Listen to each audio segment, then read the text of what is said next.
brasileiro, ele tem um direito fantástico, que eu acho que não existe mais em nenhum lugar do mundo. Ele tem o direito de cumprir, dentro da cela, apenas 1/6 da sua pena. Não é fantástico isso? Então, o sujeito é condenado a 30 anos, é mentirinha. Na verdade, ele só vai ficar lá 1/6 da pena, 5 anos. O cara que bota uma arma na sua cabeça no sinal, ou na cabeça do seu filho, e por alguns segundos ameaça te matar, esse cara é condenado tipicamente a uma pena de 5 anos e 4 meses. Você sabe quanto tempo ele fica na prisão? 11 meses. Depois ele volta para a rua, provavelmente para aquela mesma esquina, fazer o mesmo tipo de crime.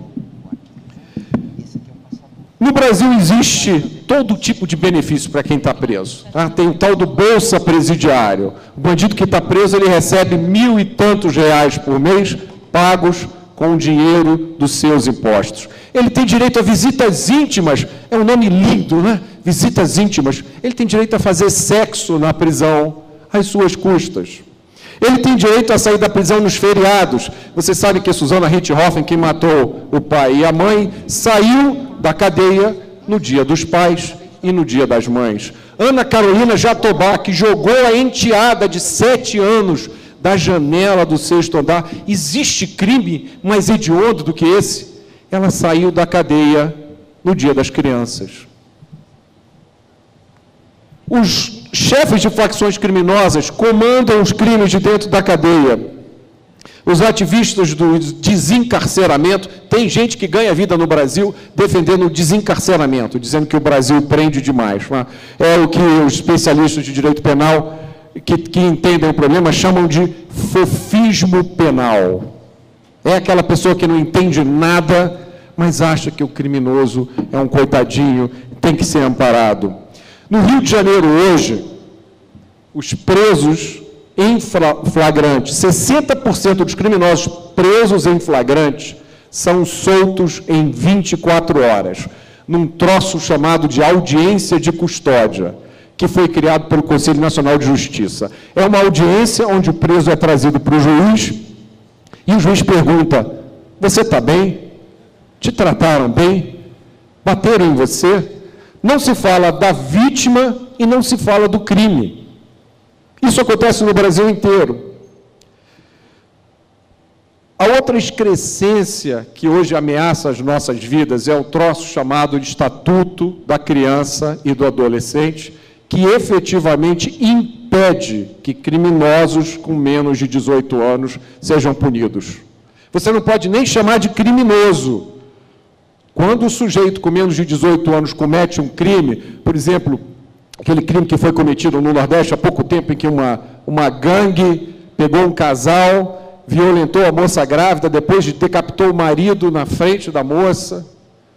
Você não pode dizer que esses caras são criminosos, eles são menores infratores. Eles não cometem crime, eles cometem infrações penais. E eles não são presos, eles são apreendidos e não recebem uma sentença. Eles vão cumprir medidas socioeducativas. Qual é o resultado disso? No Rio de Janeiro, hoje, o tempo médio de internação de um menor que foi preso cometendo um crime é de 5 meses. O tempo médio de internação de um criminoso com menos de 18 anos que matou alguém, homicida, é de 8 meses. Onde é que isso vai parar? Isso é resultado da aplicação da ideologia na justiça e na lei. A gente cansa de ouvir a esquerda repetindo que o bandido é um pobre coitado, que comete crime porque não teve oportunidade, e que a causa do crime é a pobreza. Isso é mentira. A causa da onda de crime, da crise de crime, da selvageria em que a gente vive no Brasil é a impunidade. O custo de cometer um crime hoje no Brasil é muito baixo. E quando a impunidade é a regra, as pessoas que têm tendência, vontade, potencial para cometer um crime, elas perdem qualquer inibição.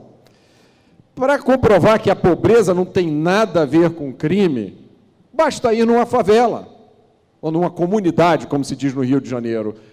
Você vai ver que a esmagadora maioria é de pessoas honestas e trabalhadoras. Você vai numa favela do Rio de Janeiro que tem 100 mil habitantes, quantos bandidos tem ali? 300, 500, não é nada. Em 1980, o PIB per capita do Brasil, que é uma medida de riqueza, era de 2 mil dólares. Em 1980, o Brasil teve 12 mil assassinatos.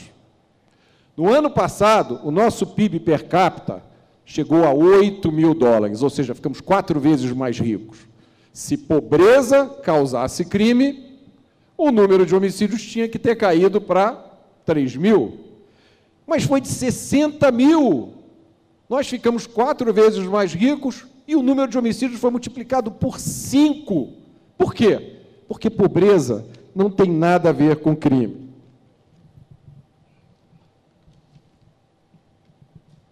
Quando você explica isso para um desses especialistas de segurança pública de programa de televisão, faça a experiência. Imediatamente ele muda de argumento. Ele diz, não, eu não quis dizer que pobreza causa crime, não. Eu quis dizer que desigualdade causa crime.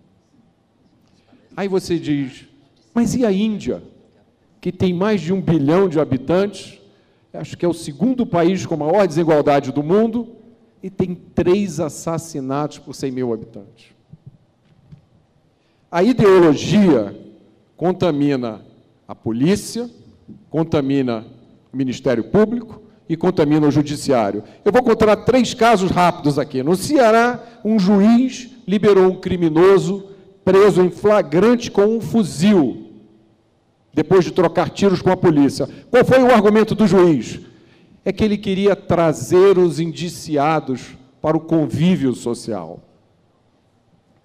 No Rio de Janeiro, uma juíza liberou uma dupla que foi presa num carro roubado, com um revólver carregado e que tinha antecedentes criminais. Por que a juíza fez isso? Porque eles alegaram que eram empreendedores. E a juíza achou isso simpático. Poxa, vamos apoiar o empreendimento no Brasil. Em Santa Catarina, uma outra juíza liberou um sujeito envolvido num tiroteio no qual ficou ferida uma pessoa. Qual foi o argumento da juíza? Que se tratava apenas de uma mera guerra entre facções e que isso não oferecia perigo à sociedade.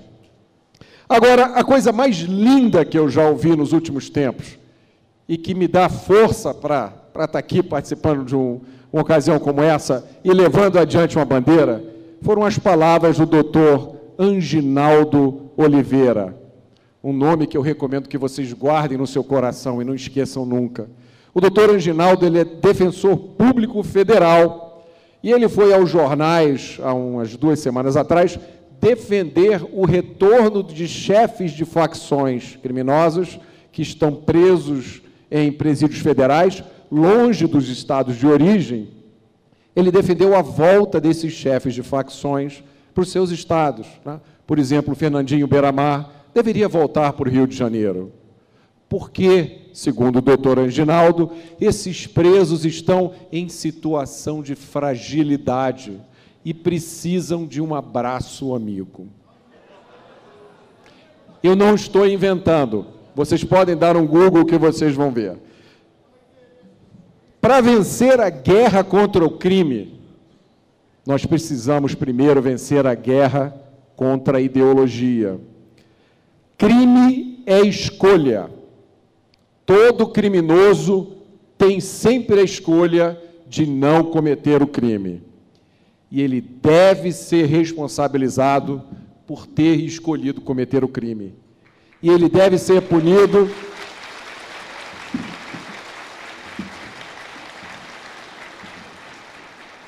e ele precisa ser punido de forma proporcional à gravidade do crime que ele cometeu.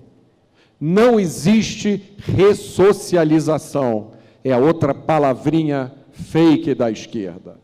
Só existe reabilitação.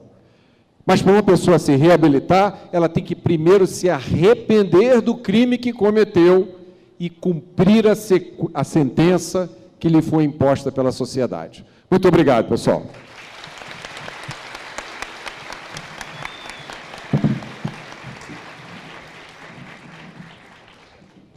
Por favor, Ministério Público, manifeste-se. Ilustre parquê, por favor, com a devida vênia. Parquê é demais, né? Bom, já que eu estou sendo tratado como promotor, eu vou assumir a tribuna de acusação. Boa noite a todos. Uma alegria muito grande estar aqui com essa galera do MBL. Estou muito feliz também porque aqui não é um evento jurídico, né? Então eu não vou precisar usar aquelas figuras, né, juridicamente corretas, data vênia, né? Na semana passada foi divulgado o Anuário Brasileiro de Segurança Pública, os dados são assustadores, o Roberto Malta já falou alguns. O Brasil registrou em 2016 o maior número de mortes violentas, e considerando-se aqui homicídios dolosos, homicídios, para quem não é da área jurídica, homicídios intencionais e latrocínios, né? O latrocínio é o roubo com morte. História do Brasil, 61.619 mortes violentas, são 169 pessoas mortas por dia, 7 pessoas mortas por hora. Quando esse painel aqui terminar, 7 brasileiros, mais 7 brasileiros terão sido assassinados. Nós estamos, como o Roberto disse, na casa dos 30 mortos a cada 100 mil habitantes. Os Estados Unidos tem 5 por 100 mil. Se nós conseguíssemos reduzir a taxa de mortes violentas por 100 mil habitantes para os índices americanos, nós estaríamos salvando 50 mil vidas brasileiras por ano. Para muitos de nós, juízes e promotores que atuamos há muitos anos na área criminal, né? Eu tenho 30 anos dedicados ao crime, né? Nunca fui preso, você vê. Então, não deixam de causar espanto algumas declarações feitas por sociólogos, antropólogos, outros acadêmicos que se intitulam especialistas em matéria de criminalidade e segurança pública e que falam em um suposto encarceramento excessivo, um suposto excesso de prisões por pequenos delitos, prisões preventivas supostamente desnecessárias, a suposta não aplicação de penas alternativas e até mesmo a utilização de critérios racistas para decidir sobre a condenação ou absolvição de réu, né? Esse tipo de afirmação feita com a mais absoluta leviandade por pessoas que, nas palestras da minha área, da área jurídica, eu digo que são pessoas de viés ideológico quase sempre muito nítido, embora raramente assumido. Mas que bom que eu estou no Congresso do MBL, é um bando de esquerdistas, né? É isso.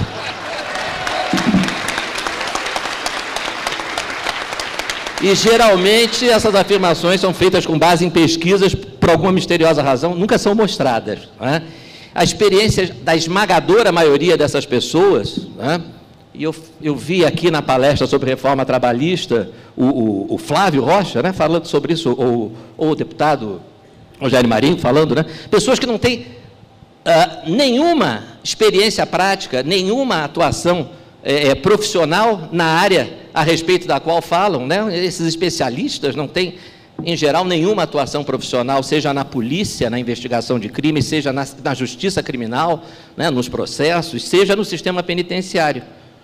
Um ou outro pode apresentar uma fugaz passagem por algum cargo público nessas áreas, normalmente por indicação política, e quase sempre apresentando uma atuação justificadamente esquecida da população. Para ser sincero, de alguns a população ainda se lembra, mas gostaria de esquecer, né?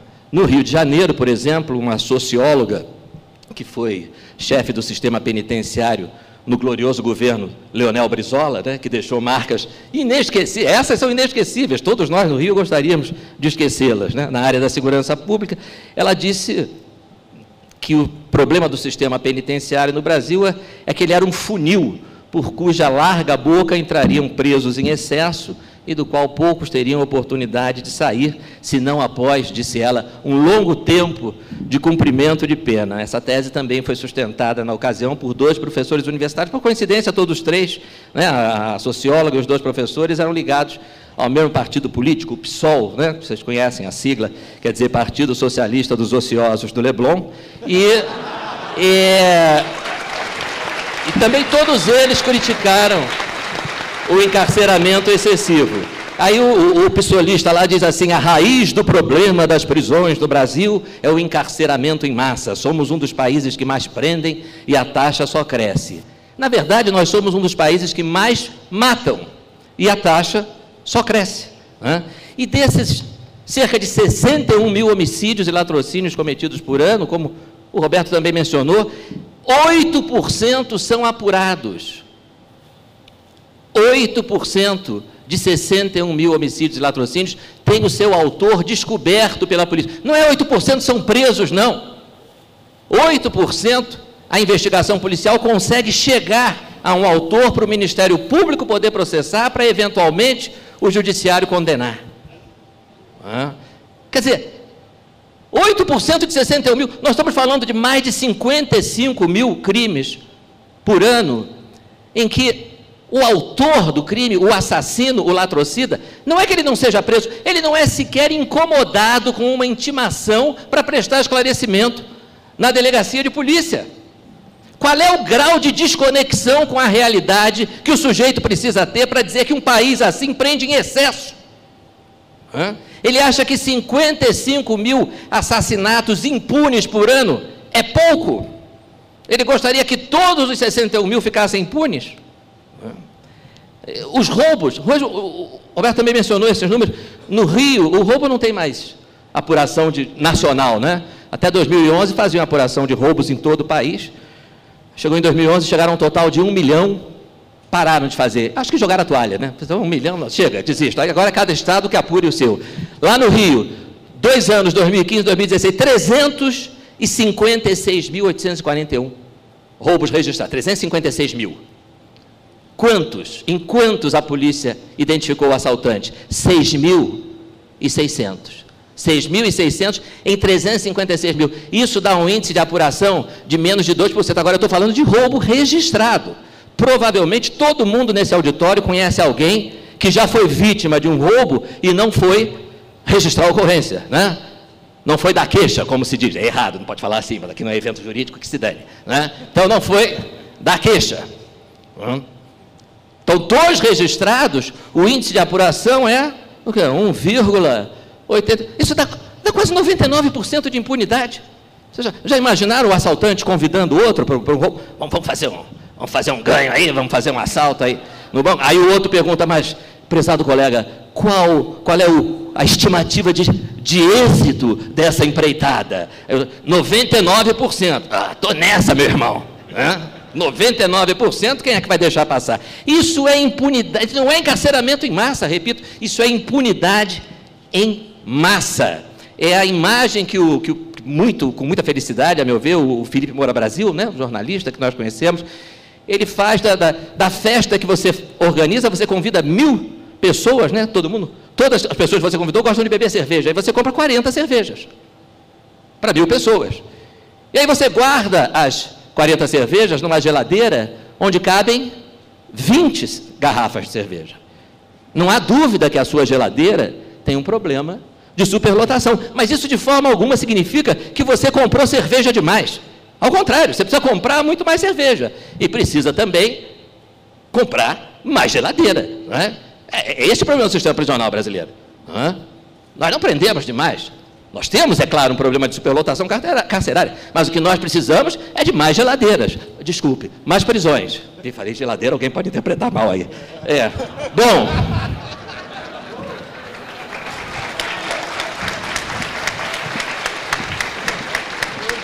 Aí a especialista do PSOL fala que o longo tempo que os presos permanecem no cárcere, né?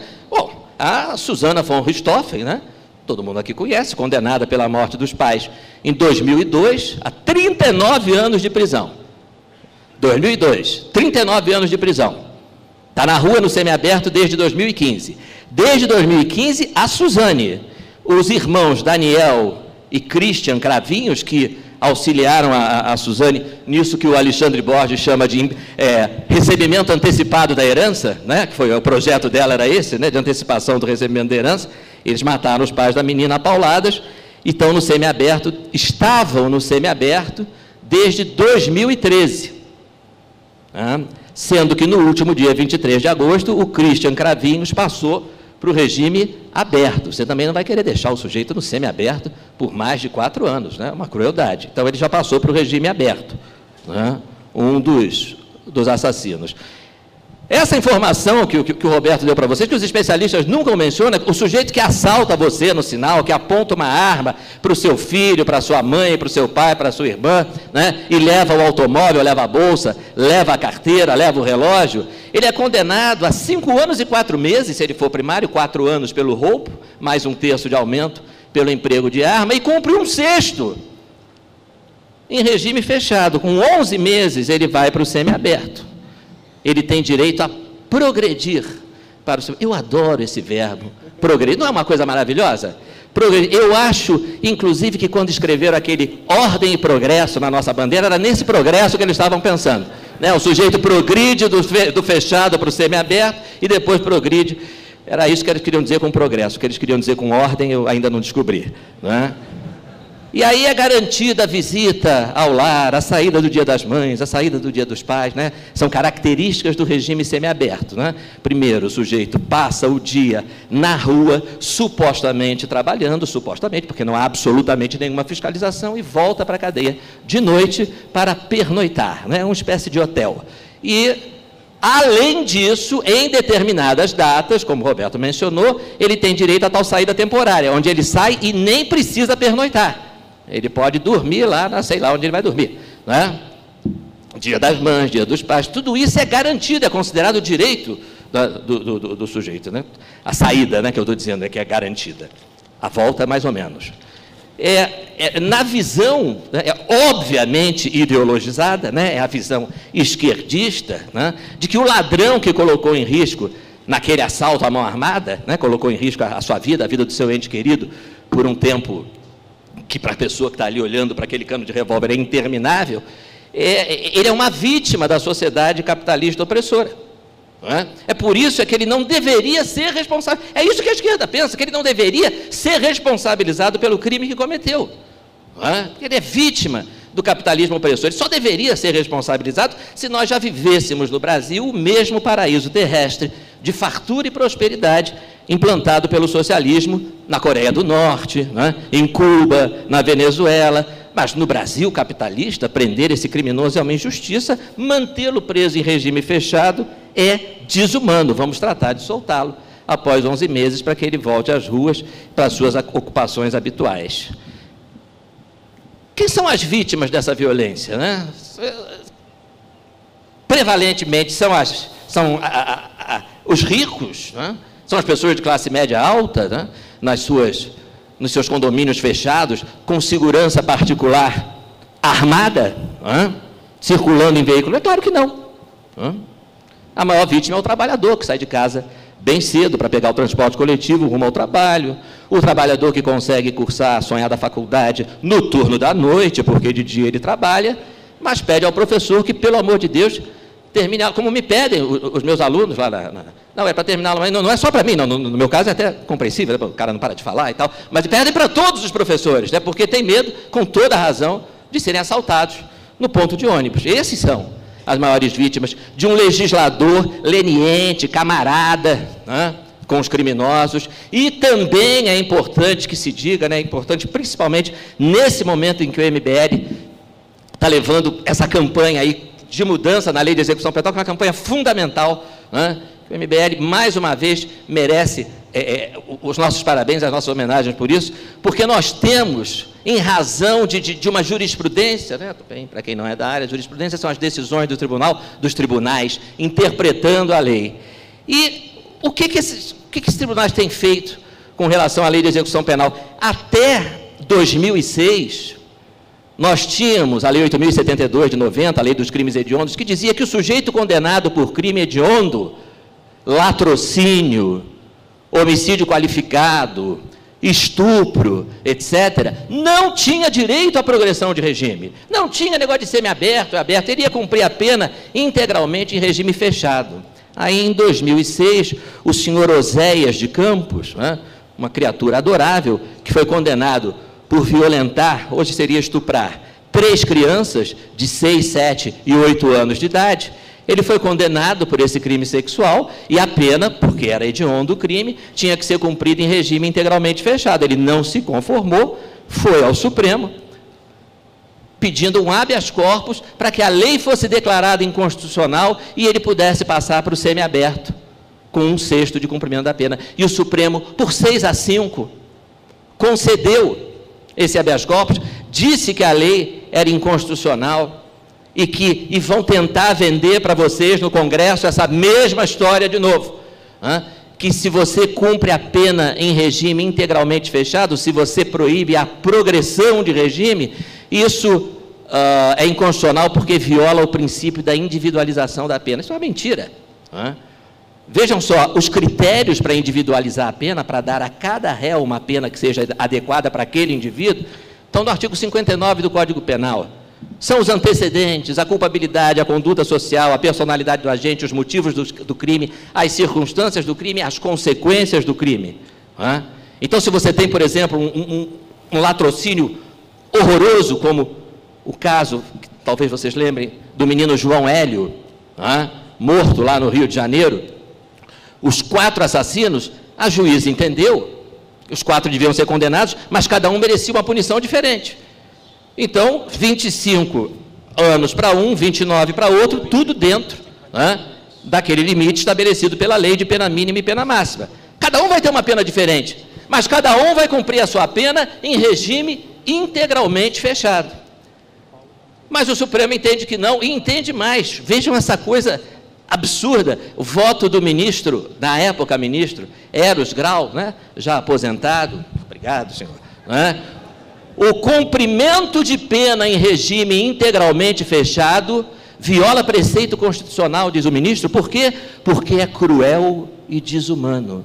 É cruel e desumano. O que é cumprir pena em regime integralmente fechado? É cumprir a pena integralmente do lado de dentro da penitenciária. Que coisa horrível, não é? Do lado de fora é tão mais agradável, não é?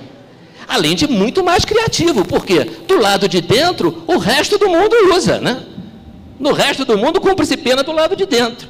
Mas ele disse que não, isso é cruel e desumano, então vamos inovar, vamos ser criativos. Mas a criatividade é sempre a favor do delinquente. Essas ideias criativas é que levaram os assassinos, lá os companheiros lá da senhora Suzane von Richthofen e a própria Suzane para a rua, com 13 anos de cumprimento de pena. Pena de 40. Os assassinos do João Hélio, o menino que foi de 6 anos, que eu falei, arrastado por 7 quilômetros pelas ruas do Rio, porque ficou preso no cinto de segurança, preso ao carro que os assaltantes haviam acabado de roubar, da mãe dele. Isso foi em 2007. Os 4 assassinos do João Hélio foram condenados a 40, 41, em média 40 anos de prisão. Em 2007, 40 anos. Já estão nas ruas desde 2015, no regime semiaberto. O que a gente diz para os pais, para as mães, para os filhos dessas vítimas, que são os nossos pais, as nossas mães, os nossos filhos? Quem aqui não teve já um parente, um ente querido, que já não tenha sido vítima de um roubo, de um furto, ou até de coisa pior?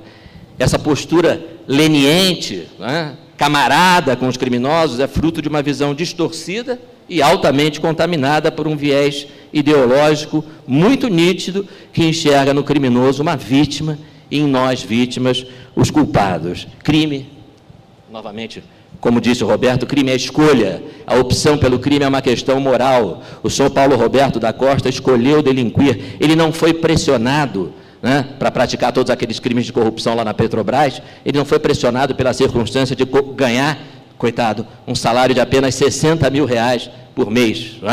Não foi propriamente a miséria que levou a dupla sertaneja Joesley e Wesley ao cometimento de algumas centenas de crimes de corrupção. Eles escolheram delinquir, eles escolheram. Será que o goleiro Bruno foi levado ao crime por falta de acesso a quadras esportivas? A imensa maioria da população brasileira,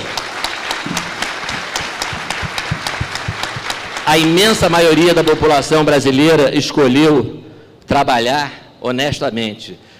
O que nos levou lá no Rio, basicamente no Rio, nós, juízes e membros do Ministério Público, a criar o movimento de combate à impunidade, foi justamente fazer frente a essas ideias distorcidas que tanto prejuízo vem causando há décadas à população e que, lamentavelmente, a esquerda continua disseminando não apenas entre os políticos, não apenas nos tribunais, né? Como já foi dito aqui, né? O Judiciário, a minha instituição, inclusive, o Ministério Público, contaminada por esse pensamento esquerdista, mas também, e isso talvez seja o mais grave, no meio acadêmico, não é, Kim?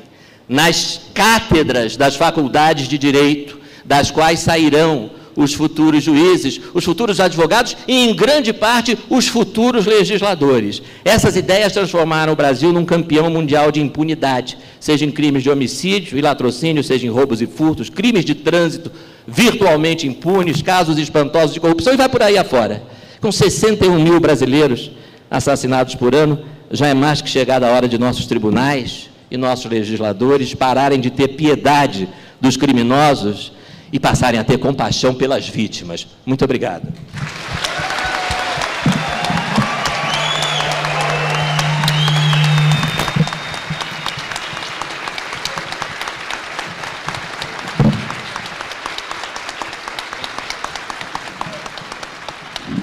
Bom, agradeço, parabenizo, ilustre Ministério Público pela excelente apresentação. Só queria tirar uma dúvida. Então, o semiaberto, você cumpre um sexto, e aí você passa o dia inteiro fora e você só volta para dormir. Então, eu estou no semiaberto e não sei ainda. E 92% é a chance que você tem de matar alguém e sair livre? 92% de não ser, do crime não ter autoria. O crime não ter autoria. E tem descoberto? Pois é, gente. Isso não é um incentivo, viu? Na verdade, sair livre, a chance é 95%. Por favor, Benê Barbosa, com a palavra.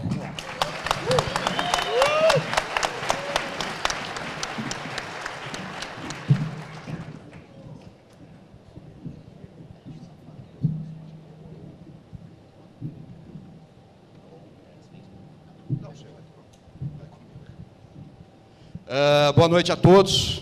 Gostaria de agradecer imensamente essa oportunidade, parabenizar o MBL por esse evento, fantástico. Me sobrou muito pouco para falar, depois do amigo Mota e do doutor promotor. Mas vamos falar um pouquinho, e eu acho que vai ser bastante complementar tudo que eles falaram, Afinal, da onde surgiu todo esse problema, Qual é a raiz do caos que a gente vive hoje na questão de segurança pública? Vamos ler essa frase aqui, Qual a ideologia por trás do caos? Vamos lá, olha lá. O criminoso traz uma diversão à monotonia da vida burguesa, defende-a do marasmo e faz nascer essa tensão inquieta, essa mobilidade do espírito, sem a qual o estímulo da concorrência acabaria por embotar. O criminoso dá, pois, novo impulso às forças produtivas. Olha só que legal que o criminoso é. Vocês nem imaginavam o quanto ele faz bem para a nossa sociedade. E quem disse isso vai ser um espanto para vocês, eu tenho certeza. Quem poderia imaginar? Essa era a visão, uma das visões, de Karl Marx sobre o criminoso. O criminoso, no fundo, é um benefício para a sociedade. Ele ajuda as pessoas, tira a chatice, Afinal, é muito divertido você ir para o ponto de ônibus torcendo para não ser vítima de um latrocínio. Olha só como você fica atento. Opa, tem um cara atrás de mim. Vem um cara vindo e fala, esse cara acha que vai me roubar. Olha, imagina que chatice deve ser viver na Suíça, por exemplo. Um tédio terrível. Mas tem mais, vamos lá. Essa aqui também é bem bacana, olha lá. Uma sociedade comunista, ao suprir as necessidades individuais, eliminando a desigualdade e dando um fim à contradição entre o indivíduo e a sociedade, cortaria o crime pela raiz. Quem disse isso? Quase. Engels. Quem poderia imaginar? Ou seja, na visão do marxismo, a única forma de se acabar com a criminalidade é acabando com o capitalismo. É acabando com as diferenças individuais. Porque na cabeça deles, se todos aqui fôssemos pobres, ninguém roubaria de outro pobre, como se não tivesse assalto na favela, como se não tivesse assalto dentro dos ônibus, que lógico, só gente rica dentro dos ônibus a 1h da manhã voltando da faculdade. E foi essa visão, lógico, muito mais extensa, na realidade isso é parte de uma palestra que eu tenho, de 1h30, e foi exatamente essa visão que contaminou as nossas universidades a partir da década de 60 e 70, que veio trazida pelos sociólogos e violenciólogos, adoro isso, né? Para mim, especialista em violência é psicopata, né? Faz mais sentido. E isso, eles foram formados na década de 60 no mundo acadêmico, e depois, na década de 80, eles estavam aonde? Gerindo a segurança pública do Brasil, amparados já por uma lei leniente, por uma Constituição Federal catastrófica, a tal Constituição Federal Social, mais honesto seria dizer Constituição Federal Socialista. E isso trouxe tudo que a gente vê até hoje na questão da segurança pública, onde o crime é fruto da desigualdade e da pobreza, como já muito bem disse o Roberto Mota.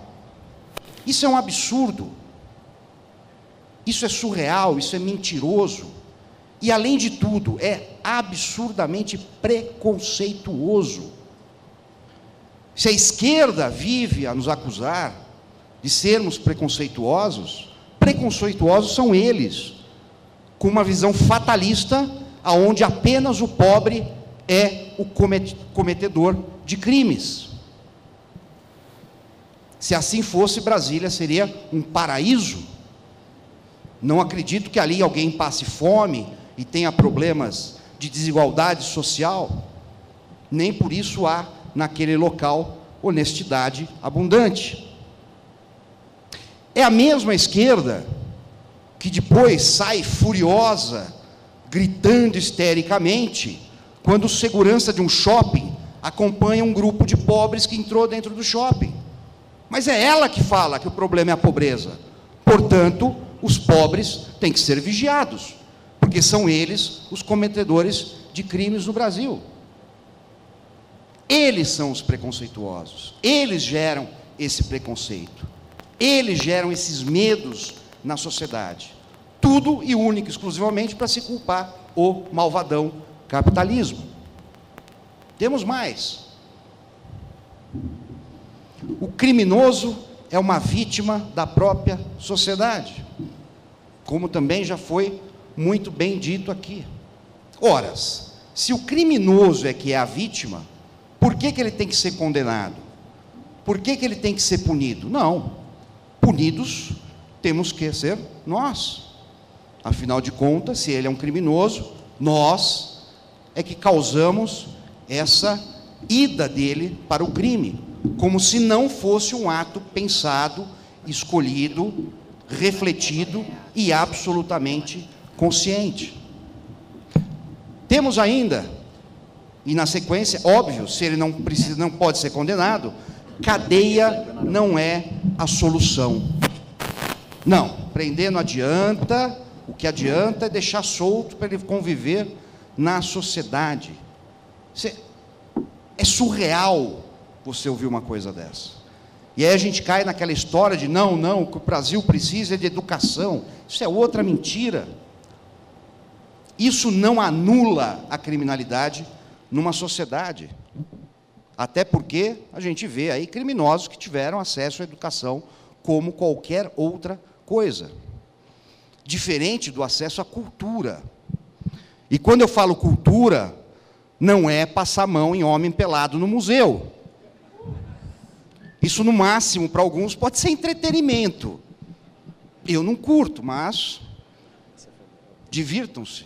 Mas não é cultura. Porque o problema do Brasil, entre outros tantos, além da impunidade, é exatamente a miséria. Não a miséria financeira, não a miséria pecuniária. Até porque a miséria, a pobreza em si, ela é absolutamente subjetiva. Hoje, qualquer morador de periferia, da favela, ele tem luxos que há 500 anos atrás nenhum rei teria. Portanto, ela é absolutamente subjetiva. O problema é a miséria. É a miséria moral, é a miséria de valores, é a miséria de exemplos. É a miséria que faz com que essa pessoa acredite que não vale a pena ser honesta, que vale a pena cometer crimes. E aí você junta tudo isso nesse caldeirão de impunidade, e o que nós temos são, só em 2016, oficialmente falando, mais de 62 mil assassinatos. Oficialmente, porque você tem aí, por ano, 100 mil desaparecidos, 10 mil nunca mais vão aparecer e ninguém sabe o que aconteceu. Possivelmente são assassinados, pessoas mortas. Você tem os casos de latrocínio, onde a vítima é baleada, morre no hospital, e espertamente nas estatísticas, ela não é jogada como latrocínio, nem como homicídio. E aí você tem uma diminuição. Então o número é maior do que esse. Mas vamos lá. Toda forma de violência deve ser combatida. Isso é uma das maiores mentiras que existem no discurso atual sobre segurança pública. Quem aqui nunca leu no jornal: a violência no Brasil é um problema? O Brasil sofre com a violência. Não, espera aí, vamos lá. O que é violência? É um ente, sai do chão, eu sou a violência e vou te matar. Mas espera aí, toda violência é ruim? Quem acha que toda violência é ruim? Ninguém acha? Ninguém acha? Posso encerrar minha palestra, então? Ótimo, porque as pessoas continuam acreditando que o problema é a violência. Só que quando um policial prende um criminoso, o algema, coloca no chiqueirinho, ele está cometendo uma violência? Óbvio, claro que sim. Quando um cidadão, trabalhador, pagador de impostos, tem sua casa invadida e faz uso de uma arma para se defender, isso é um ato violento? É, claro que é. Quando ele mata esse bandido, e é errado? Não. Portanto, nem toda violência é ruim. Muito da violência é querida e necessária. Prender criminosos, privá-los da liberdade, é uma violência necessária e querida à nossa sociedade, à nossa segurança pública. Quando se usa o termo de uma forma absolutamente deturpada, como é hoje, e se diz, olha, a violência é um problema, o que se está dizendo é que o culpado pelo problema de segurança pública, que o culpado pela criminalidade, é tanto o autor de um homicídio, quanto de um policial que o prende de forma violenta. É tanto um autor de um estupro de uma criança, quanto um pai de família que quer ter uma arma dentro da sua casa exatamente para que seus filhos não sejam vítimas de um bandido desse. Afinal, toda violência é ruim.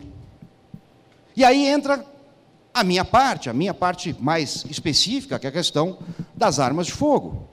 Portanto, se eu quero e tenho armas para minha defesa, eu sou alguém que pode usar a violência. Posso.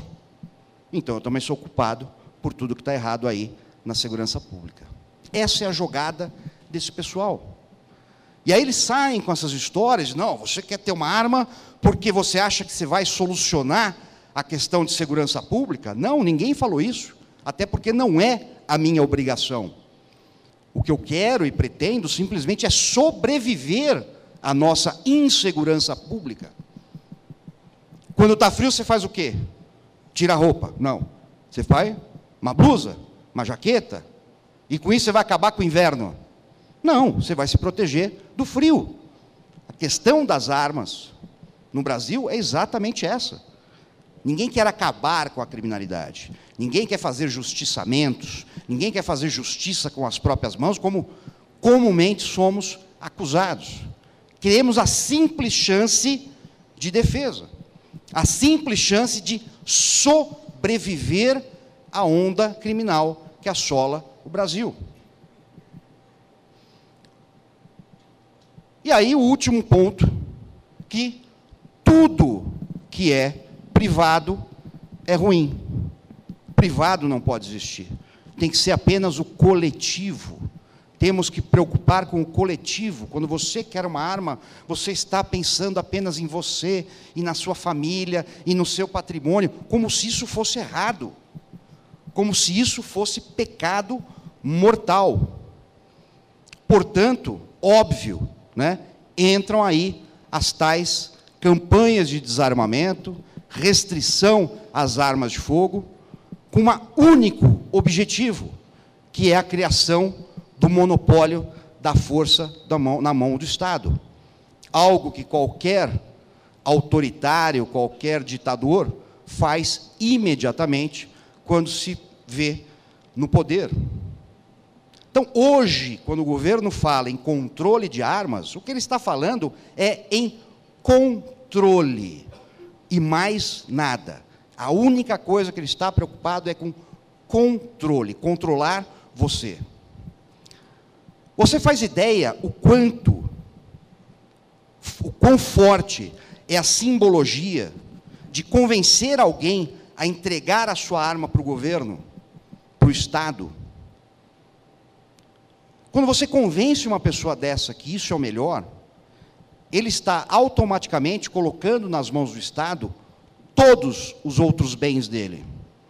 Ele está colocando a vida, ele está colocando a vida da sua família, ele está colocando a sua propriedade, ele está colocando sua liberdade de expressão, ele está colocando todos os outros grandes valores na mão única e exclusivamente de defesa do próprio Estado, que pode, a qualquer momento, como historicamente nós já sabemos, dizer, olha, a partir de agora você não tem mais direito à livre expressão, à liberdade religiosa, a sua propriedade, não é mais sua não, agora é do coletivo, é nossa. É exatamente o que aconteceu no mundo todo. O debate do desarmamento no Brasil, ele ficou tão monótono para mim, sinceramente falando, e já faz apenas 20 anos que eu faço isso, que eu criei uma coisa para vocês, né, que precisam aí assistir a Globo News depois que sai um tiroteio nos Estados Unidos, ler a Folha de São Paulo quando saem os índices de criminalidade. Então, sempre que for acontecer isso daí, né, vocês imprimam isso daqui, ó, vai ser muito divertido. É o bingo do desarmamento, com tudo que eles falam, sem... Opa, volta. Tudo que eles falam, ó, armas matam, vai virar bang-bang, Brasil não tem cultura, briga de trânsito, policial tem treino, efeito surpresa, Japão, justiça com as próprias mãos, obrigação do governo, blá, blá, blá, massacre no Estado, Inglaterra, lobby dos fabricantes, arma não protege. Pode ver, todo o discurso deles, tudo que eles apresentam, é única e exclusivamente com esses pontos. Isso há 20 anos. E há 20 anos, ou, aliás, mais, desde o tempo do ditador Getúlio Vargas, que o Brasil passa por sucessivas restrições às armas de fogo. E aonde nós chegamos? 62 mil assassinatos. Deu certinho. Parabéns. Ah, mas o desarmamento salvou 160 mil vidas? Essa é a melhor, né?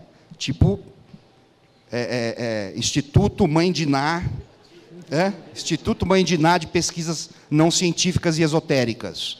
Né? Ou seja, o cara pega, faz uma reta ad eternum nos índices de homicídio antes do Estatuto, diz, olha, se não tivesse mudado com o Estatuto, a gente já teria matado só esse ano 160 mil pessoas. O legal, né, isso quem fez essa conta foi o pesquisador Fabrício Rebelo, lá da Bahia, ele mostra que se esse gráfico fosse real, em 2090 o Brasil já teria sido extinto. Todos teriam sido assassinados. por armas de fogo, né? Provavelmente menos um. Que a arma caiu, disparou, ele morreu também. Acidente com arma de fogo, né? Ou seja, o Brasil teria acabado. É completamente ridículo. E a imprensa engole isso, e reproduz isso, e traz isso para você, e contamina as pessoas. E nós temos aqui hoje, neste púlpito, um ex-contaminado. Vamos dar um aleluia. Aleluia, irmãos.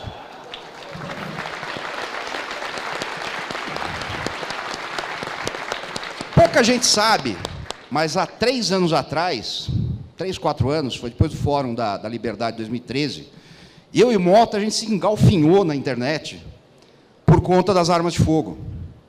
Porque o Mota acreditava que o desarmamento era bom. Só que ele tem uma coisa, ele não é um ideólogo. Ele não é um agente de desinformação. Ele é uma pessoa realmente interessada e estudiosa sobre o assunto. Né? E aí, quando o pessoal gosta de falar, né, vai estudar, ele foi. Né? E está aí, ele mudou radicalmente de concepção, por questões únicas, exclusivamente de informações. Aliás, ele divulgou um vídeo, acho que foi semana passada, né, Mota, da pobreza, um vídeo espetacular falando dessa questão, essa grande mentira que é pobreza gera crime. Só interromper rapidinho, já que você levantou esse ponto e falou do meu vídeo, é porque o meu filho está gozando com a minha cara, porque o Arthur Duval tem mais inscrito no canal do YouTube dele do que eu. Ele tem 1 milhão e eu tenho 1.500. Então, você que me ajuda, se inscreve no meu canal, só para o meu filho parar de gozar com a minha cara. Vamos lá, pessoal. Aliás, Benê, não sei se você se lembra, mas a primeira pessoa famosa a compartilhar o vídeo do japonês preto foi você. Porra, é mesmo, né? Que merda que eu fiz. Que puta cagada. Tá vendo? É culpa sua. Assim, um dia chega um videozinho de um japonesinho maluco, uma arma de brinquedo na mão, né, uma Airsoft, falando do desarmamento, metendo o pau no desarmamento. Porra, eu estava na cama com a minha esposa, deitados, óbvio, só apenas. Né?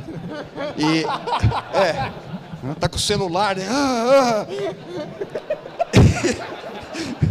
E aí eu comecei a ver, falei, porra, olha esse japinha aqui. Falei, porra, esse cara tem futuro. Né? E divulguei o vídeo dele. Puta, olha aí o que eu fiz. O que eu ajudei a fazer, olha que desgraça. E era um vídeo ruim ainda, porque eu deixava a arma na mesa de brinquedo, aí esperava 1 hora, e deixava a câmera lá gravando a arma, e eu falava, viu? Ela não matou ninguém. Não matou ninguém. E aí o pessoal comentava, porra, é de brinquedo, não ia matar mesmo. Bom, gente, então é isso, obviamente que é um assunto muito, muito complexo, né, enorme, né, para se discutir, porém, né, com soluções fáceis, que só necessita de vontade política, coragem e, principalmente, tá, retirar a ideologia que está por trás hoje das nossas políticas de segurança pública.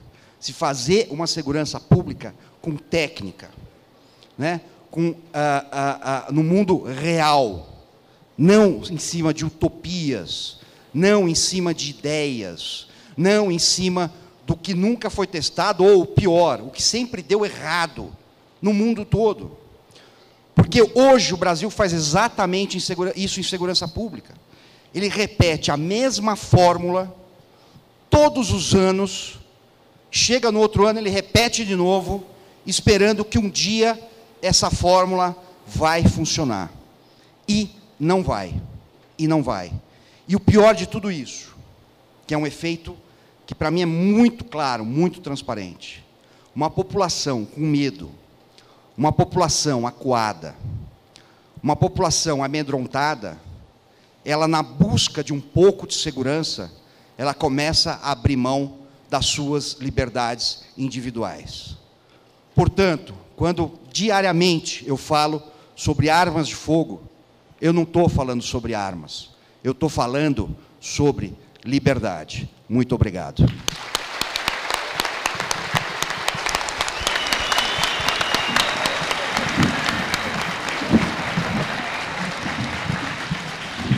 Bom, pessoal, depois desta brilhante exposição, os nossos queridos panelistas, vamos abrir para as perguntas. Infelizmente, nosso tempo está bem apertado, então vão ser só 3 perguntas que a gente vai fazer direto, aí já vai mandar aqui para o pessoal.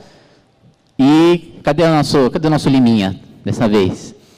Tá ali a Bárbara. E queria dar... já está ali o primeiro, então vamos ver qual que vai ser. O segundo é esse aqui, e para democracia, o terceiro ali. Fechou, então. E, gente, então, dando um recado, depois desse painel, depois das respostas às perguntas aqui, vai ter uma surpresa. E aí, depois da surpresa, vai ter o painel dos prefeitos. Então, vamos lá. Olá, eu sou a Thaís Azevedo, da página Moça, Não Sou Obrigada a Ser Feminista. E eu...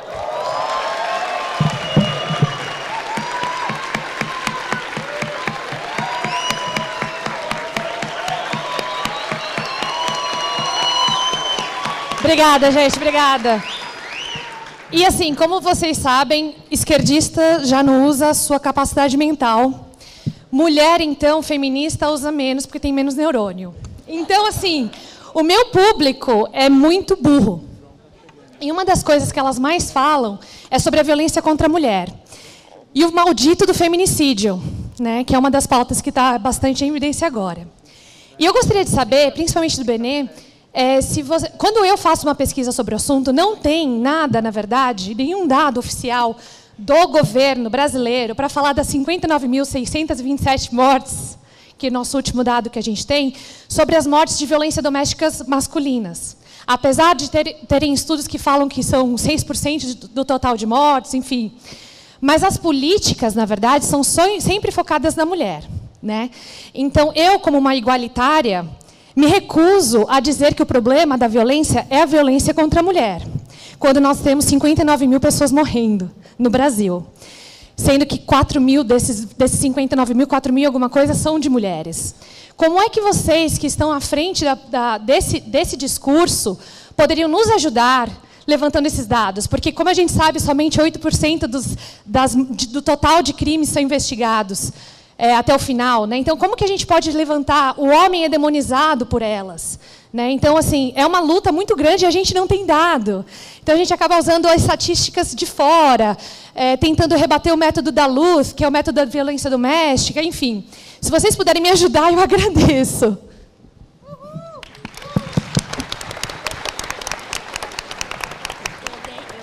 Bom, primeiro... Peraí, Benê. Oi. Segura o balanço aí, tem mais 2. Não atire em mim, não, tá? Foi com toda a educação. Cadê? Era esse aqui, ó. Vai lá, Babi, você consegue.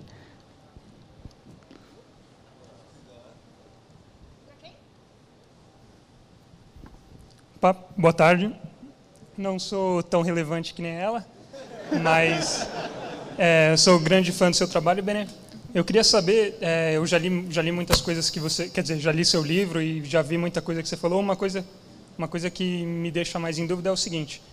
Você defende o projeto do deputado Peninha, que libera um pouco mais o porte de arma. Na verdade, o que ele faz, em suma, é acabar com a necessidade de justificativa. Queria saber, nos Estados Unidos a gente tem alguns estados que têm a restrição quase zero, pessoas de 16 anos podem comprar armas, e esses são os estados mais seguros. Queria saber o que você acha de uma lei desse tipo aqui no Brasil, sem grandes restrições. Agora era ali.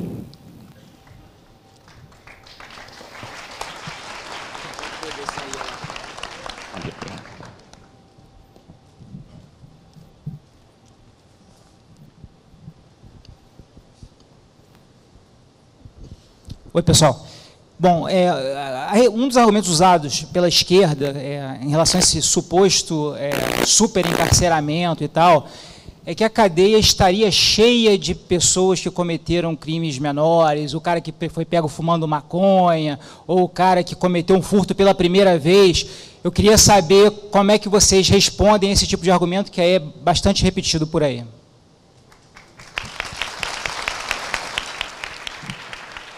Por favor, na ordem que os senhores desejarem. Rapidamente, né? Então, primeiro a questão do homicídio de mulheres. Primeiro, parabéns pelo seu trabalho. Parabéns pela vitória na justiça há pouquíssimo tempo atrás. Também ganhei uma, essa algum tempo atrás contra o professor Luciano, lá da Paraíba, né? O Saudades de Kelsen, o pessoal deve lembrar disso. Então, assim, primeiro, tá? Hoje nós temos um problema muito sério de dados, porque normalmente quem faz essa coleta de dados são essas ONGs. E, obviamente, elas só vão coletar os dados que lhe interessam. Então, por exemplo, elas nunca vão dizer que aqui em São Paulo, e eu sei por fontes na Polícia Civil, mais de 90% dos homicídios de mulheres cometidos por parceiros, ou maridos, ou namorados, etc., são cometidos sem o uso de armas de fogo. São cometidos com esganadura, esfaqueamento, espancamento, né? Ou seja, se eles divulgam um dado desse, já cai por terra essa desculpa que se usa para se falar em desarmamento, para se evitar que a mulher seja assassinada pelo seu marido, né? Segundo ponto, é um dado importante que você mesmo disse, né? 92, 93% das vítimas de homicídio são homens, né? Portanto, os homens estão morrendo muito mais do que as mulheres. Por quê? Porque são homens? Não, porque se envolvem mais na criminalidade. Portanto, estão mais próximos, né?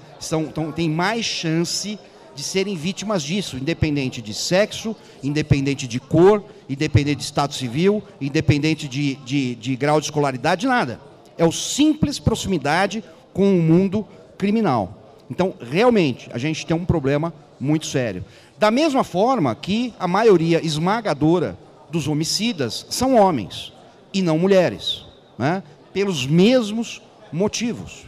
Inclusive, eu acho que as feministas deveriam ser as primeiras a lutar pelo direito à posse e à porte de armas das mulheres, né? Eu tenho até o slogan, né? Homem armado mata, mulher armada sobrevive. Olha que bonito que ia ser, né? Eu apoio essa ideia, na boa, né? Pode me chamar de assassino, né? Já me chamam de assassino, estuprador, fascista, etc. Então, um a menos, um a mais, nós estamos acostumados.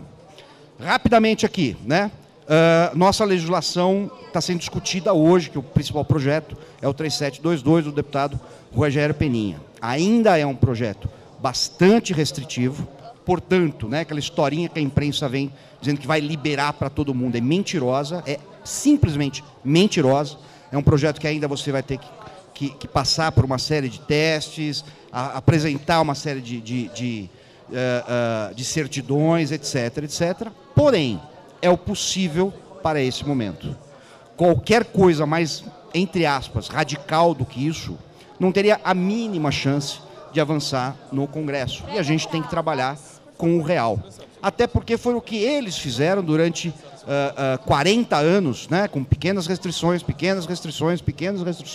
até a gente chegar aonde chegou. Realmente, nos Estados Unidos, e não é só nos Estados Unidos, né, você tem uma legislação absurda no bom sentido, liberal, nem por isso você tem muitos homicídios. Ah, professor, mas os Estados Unidos tem punição, tem segurança pública, tem escolaridade, né? Primeiro, quem fala isso não conhece os Estados Unidos, né? Conhece, ele passa 7 dias e 5 noites em Miami e acha que conhece os Estados Unidos inteiro, né? Foi na Disney, pronto, conheci, já sou especialista em americanos, né?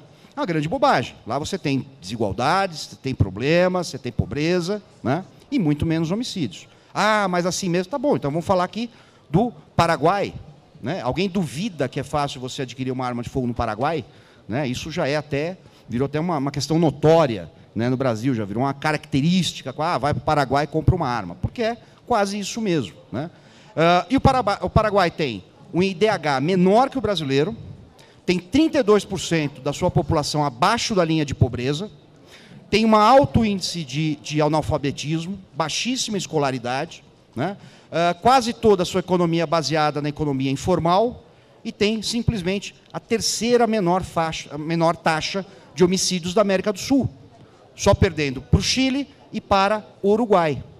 Sendo que o Uruguai é um dos países mais armados do mundo, é o país mais armado da América Latina, para uma arma para cada 6 paraguaios. E o Paraguai só não é melhor porque ele tem um problema de alta criminalidade na faixa de fronteira, que eleva o seu nível nacional de homicídios. Fronteira com quem? Quem adivinha? Fronteira com o Brasil. A segurança pública brasileira é tão ruim que consegue estragar a segurança pública do Paraguai. Basicamente é isso. A última pergunta eu vou deixar para os amigos que são muito mais competentes aí para responder.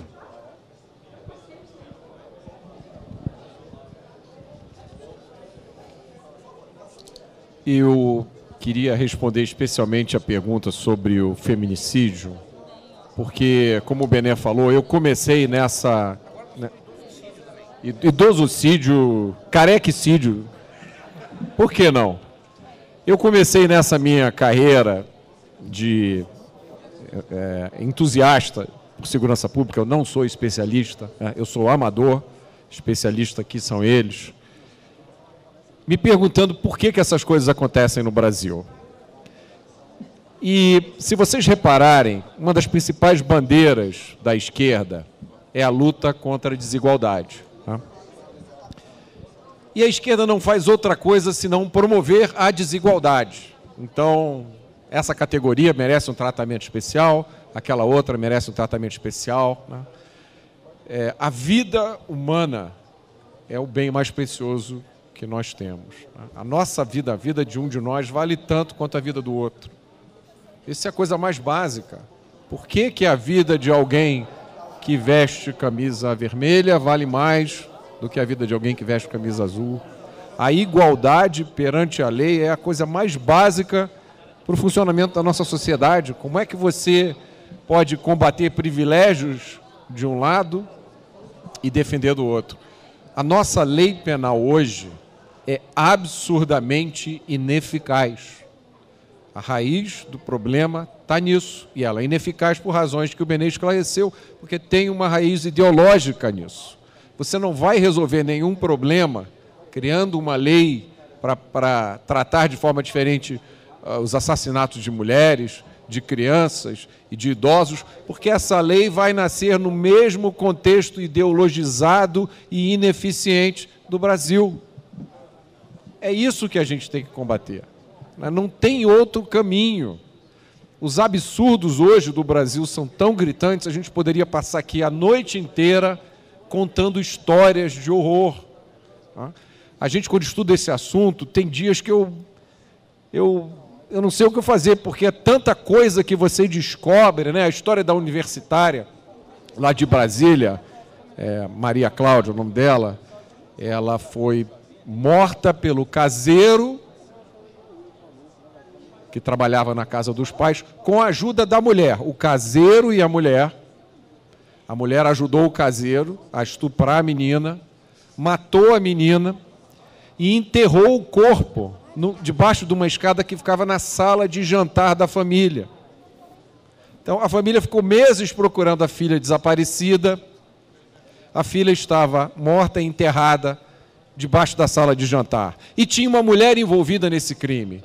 Uma mulher que participou. Por que uma mulher participou do estupro e do assassinato da outra? Porque é uma questão de bem contra o mal, é uma questão de moral, não é uma questão de rico contra pobre, não é uma questão de preto contra branco, não é nem uma questão de esquerda contra a direita, é questão de bem contra o mal, é uma questão moral. E no Brasil falta coragem moral de encarar essa realidade. A gente tem que ter coragem de dizer o seguinte: tem uma linha que, quando o cidadão cruza essa linha, não tem mais retorno. Aí as pessoas dizem: não, mas você está defendendo a prisão perpétua. Eu não estou defendendo a prisão perpétua. São os criminosos brasileiros que colocam as famílias em prisão perpétua, de tristeza, de agonia, como o caso do menino Lucas Terra, de Salvador. O menino de 14 anos, ele foi amarrado, violentado, torturado, colocado dentro de uma caixa e queimado vivo. O sujeito responsável por isso não ficou nem 10 anos atrás das grades. Qual é o crime que se precisa cometer no Brasil para que a sociedade diga: chega, daqui não vai passar? Para que, quando a Globo News colocar aquelas mocinhas bonitinhas, dizendo aquelas besteiras, uma atrás da outra, as pessoas desliguem a televisão e a Globo quebre, porque não tem mais audiência.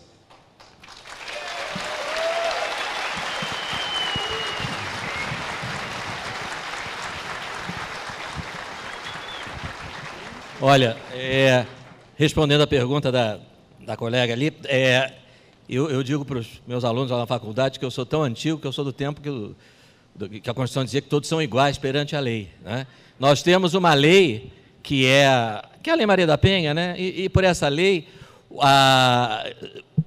o homem que agredir a mulher em situação de violência doméstica, né, causar lesão corporal leve, artigo 129, caput do Código Penal, ele pode ter a prisão preventiva decretada. A mulher que praticar a mesma violência contra o homem, no mesmo âmbito da violência doméstica, não pode ter a prisão preventiva decretada. Então, quer dizer, não posso pensar numa desigualdade maior do que essa, né? Aí o sujeito diz assim, mas o número de homens que agridem as mulheres é muito maior. Digamos que seja, mas digamos que seja, e daí? Né? Não vão prender a mulher, porque o número de mulheres que agridem homens é muito pequeno. É verdade, o número de banqueiros que cometem homicídios é muito pequeno, coisa insignificante, então não vão prender, né? Se o dono de banco matar alguém, a gente não prende, né? Porque não se justifica. Esse critério, né, não faz o menor sentido, né?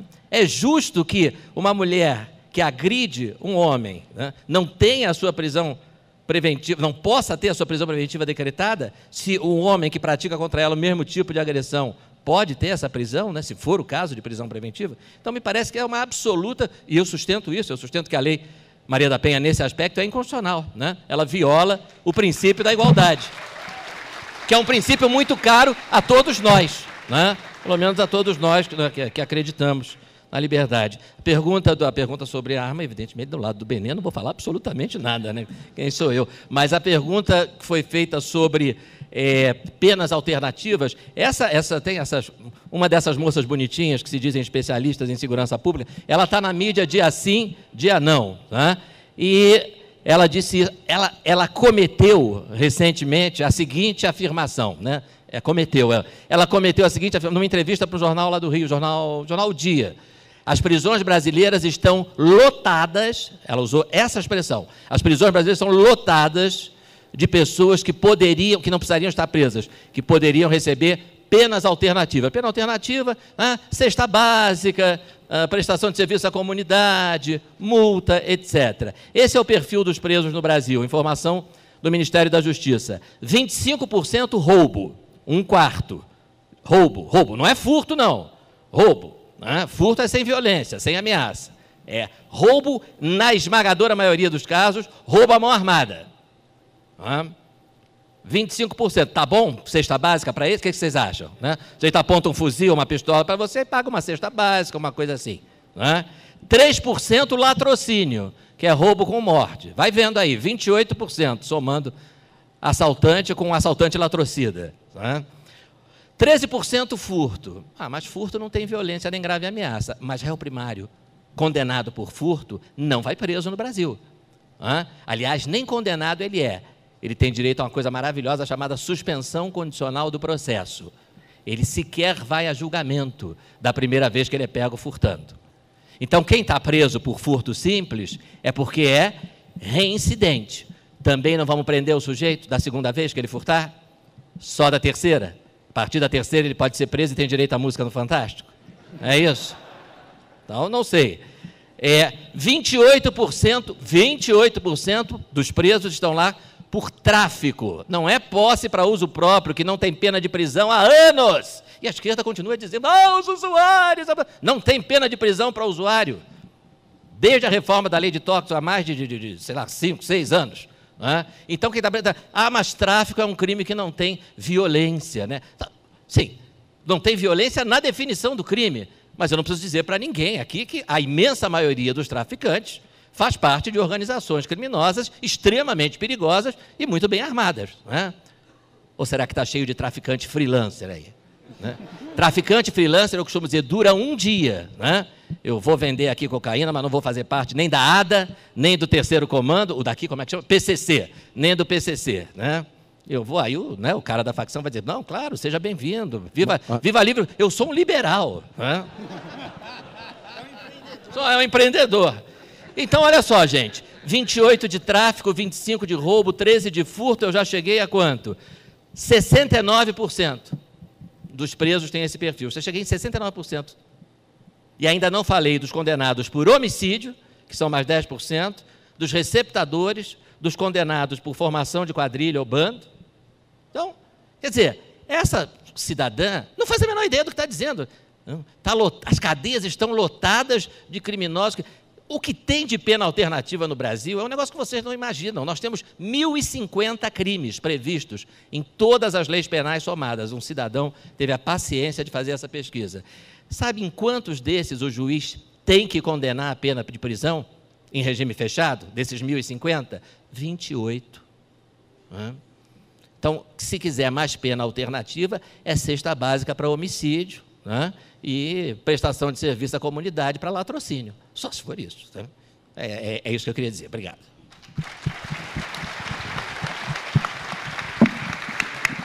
Muito obrigado aos mestres aqui. Vocês podem ter certeza que ao longo do ano que vem eu vou copiar muito do que vocês disseram aqui.